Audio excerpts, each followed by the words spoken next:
lamun kula jaritakeun guru-guru nu aneh ti mimiti Sayyidina Ali. Sayyidina Ali emang manusia aneh. Kumaha keanehanana? Ya Karim, manusia anu aneh bisa datang di alam anu nyana geus eueuh. Kasa ka Tuhan Syekh. Ketika Tuhan Syekh geus hebat ilmuna. Teh dicaritakeun ku kula panjang teuing guru-guruna. Nyana neuk magahan ngaji mandeg mayong.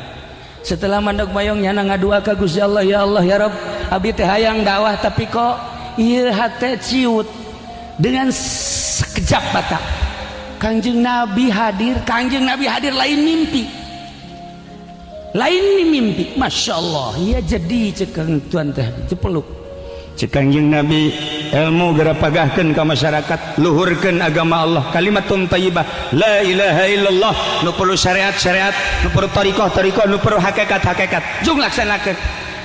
Gusti Rasul abdi teu wani kunaon bahasa abdi makan orang Iran jalan, sedangkan di dia makan Baghdad, beda bahasa. Ulah sieun-sieun si Kangjeng Nabi salangap diciduhan ku Kangjeng Nabi tuh 7 kali.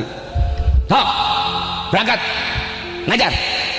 Kangjeng Nabi les teh aya berani Tuan Syekh, begitu berani tetapi tetap aya kakagok ngadoa deui ka Gusti Allah. Jos Sayyidina Ali karramallahu wajah, Masya Allah, lain tata aneh.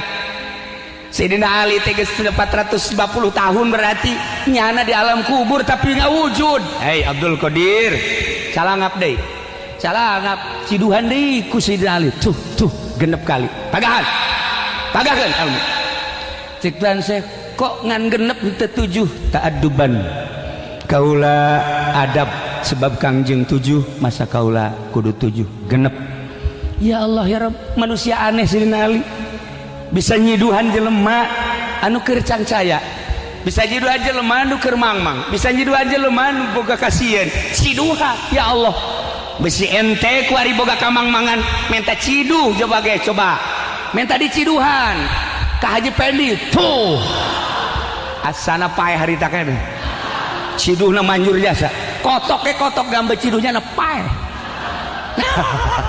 Para jamaah kaum muslimin, ieu ciduh urang lamun nyaritakeun ciduh Ki Khalil Bangkalan, Masya Allah atupan muridna diciduhan dong tuh bisa kabeh ilmu.